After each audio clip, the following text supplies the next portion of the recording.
Before we get started, I have to clear up a little discrepancy here. Apparently the other night, or within the last week, because I've been getting a lot of email about this, and I even received one telephone call. Apparently somebody called the Alex Jones broadcast and asked him why he didn't have me on the air, or asked him something about me. Alex Jones said he had me on the air once before, several years ago, and had to cut me off the air because of the foul language that I used. So on the air tonight, I'm going to tell you, Alex Jones, you are a bold-faced, miserable, stinking little coward liar. Anybody that comes up here and tries to encroach upon my rights or take away the protection of the Constitution from me and my family is going to get a bullet. And that's just the way it is. They've stepped on their dicks this time. No matter what they do, they lose, and they know it. Because if they make a martyr out of William Cooper... Now, let me say that again so there's no mistake about it. You can all tell Alex Jones that I said this, and I suspect he's listening because he does. Alex Jones, you are a bold-faced, stinking, rotten little coward liar. They've stepped on their dicks this time. No matter what they do, they lose, and they know it. They've stepped on their dicks. They've stepped on their dicks. They've stepped on their dicks. I was only on the Alex Jones show one time. It was years ago, when I didn't know who he was, when I didn't realize what a liar and a coward and a sensationalist bullshit artist that he is. Today, there is a colony which exists on the planet Mars. It is a United States-Russian alien facility. He was on one little FM station down in Texas. He wasn't on all the stuff that he's on now. And I agreed to be on his broadcast. That's when I was doing guest appearances on broadcasts, years ago. I was not cut off. I did not use any kind of foul language whatsoever. They've stepped on their dicks this time, no matter what they do. I was not cut off. I did not use any kind of foul language whatsoever. They've stepped on their dicks this time, no matter what they do. They've stepped on their dicks this time, no matter what they do, they lose, and they know it. Because if they make a martyr out of William Cooper... He treated me very well, and I stayed on for the whole show. Some of you in Texas know that that's true because you heard the broadcast and you taped it.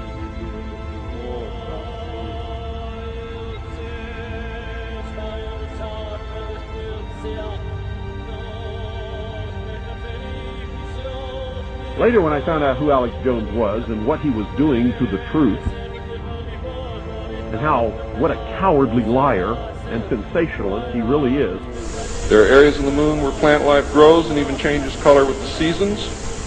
And this seasonal effect is because the moon does not, as claimed, always present the exact same side to the Earth or the Sun.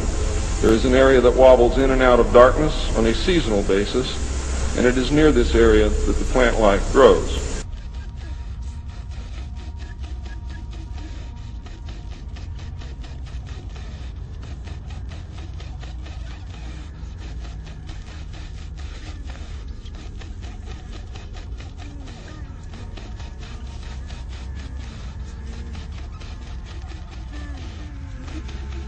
Every time he called me after that, I have always refused to appear on his broadcast. Absolutely refused to lend him any credibility whatsoever by appearing on his broadcast. And that made him very angry. I've also revealed him for the lying sensationalist bullshit artist that he is. There's no reason why you or anyone else cannot walk on the surface of the moon or in space in a vacuum without a spacesuit. The most disgusting broadcast he ever did was on New Year's Eve, the year 2000, 1999, bringing in the year 2000, which he went completely out of his mind and claimed that Russia had launched intercontinental ballistic missiles with multiple warheads at the United States of America and actually panicked millions of people who were putting their children and their belongings in their cars and heading for the hills.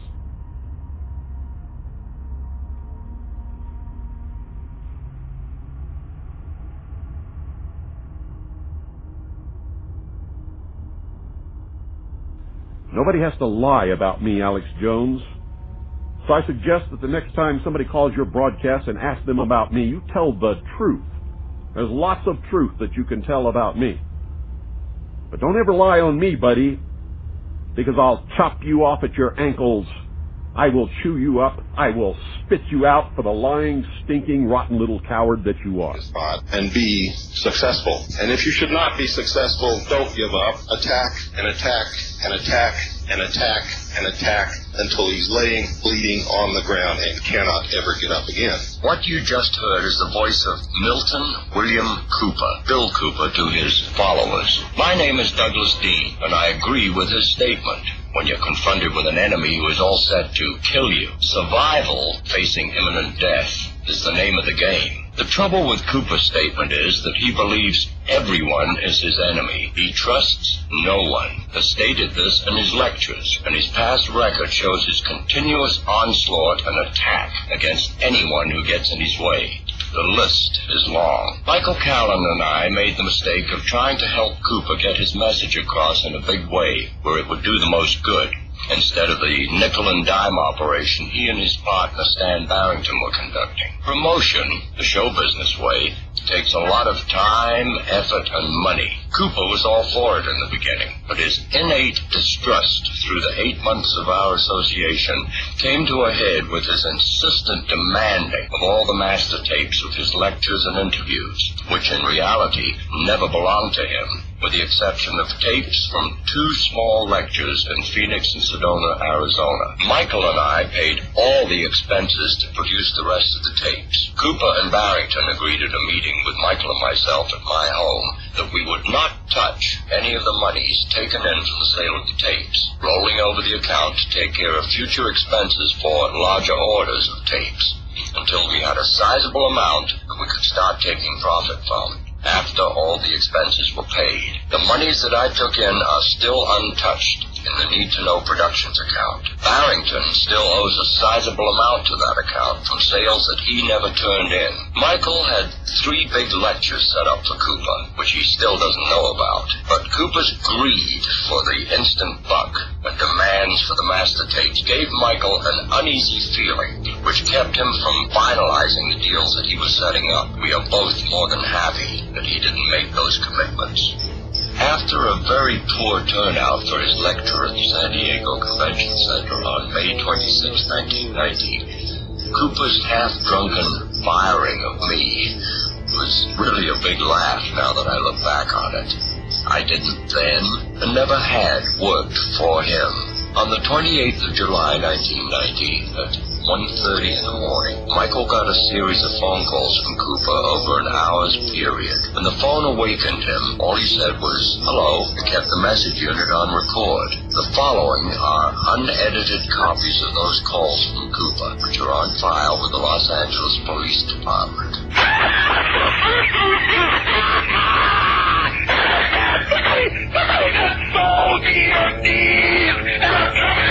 I'm trying to get those deals, man. I'm trying to make them fucking people.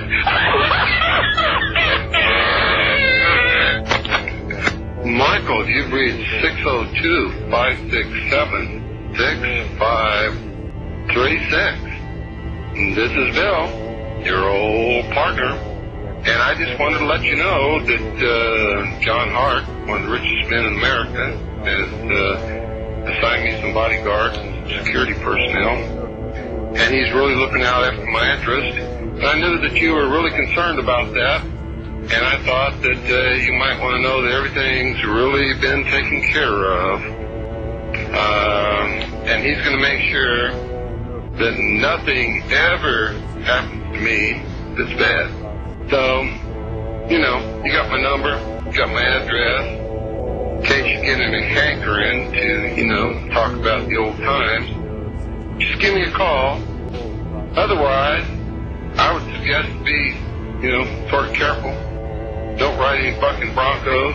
You know, since you've been hanging out with me, I wouldn't suggest that you go anywhere that you hadn't been before. I'd just suggest that you be real careful, especially since you've been hanging around with me, because, you know, who knows what the government's going to do to either one of us. But I guarantee you, ain't nobody ever going to hurt me and get away with it.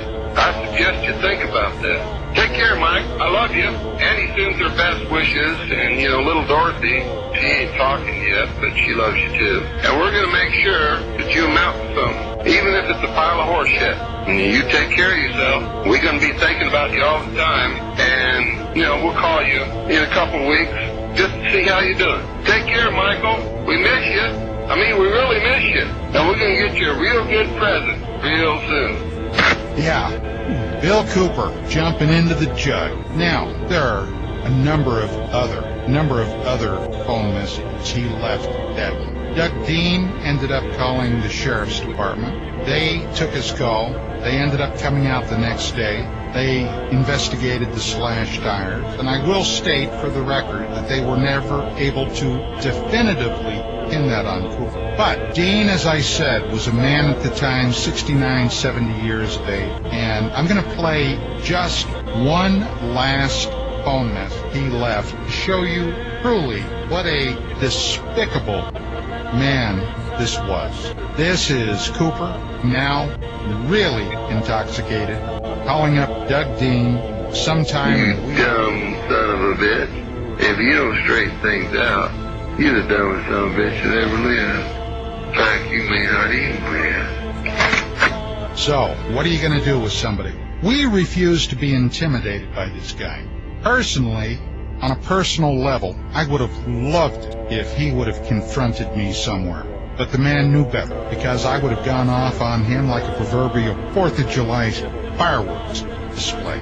But when he was at the other end of the phone, the guy was real brave, real tough. This is some more of that Goodman debate.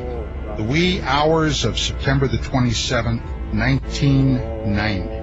What is that? I think the facts are that the reason the people wanted... Tell the truth or doesn't he? It's cut and dry. Okay, but Don, I think with the mail that I received, I just want you to know what they wanted to know.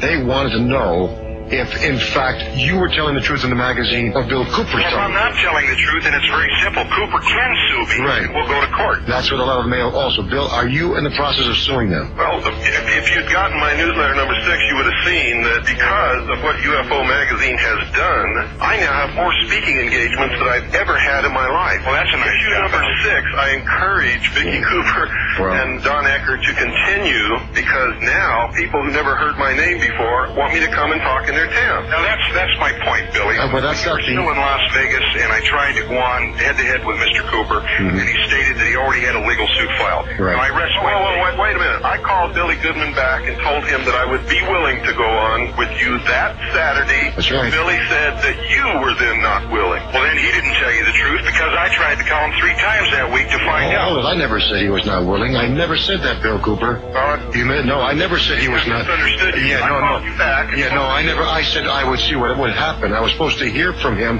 and I guess he never reached me. And Maybe that's what it was. Well, I was in the process of moving into the network situation. But anyway, Oh, yeah. So, Or did he not belong on a... So, show didn't last much longer that night. Of course, nothing was really accomplished. And soon thereafter, Cooper moved out of the UFO field and went strictly into the Patriot movement. For a while, he had a shortwave broadcast called The Hour of the Time. Some wag coined it the Hour of the Slime.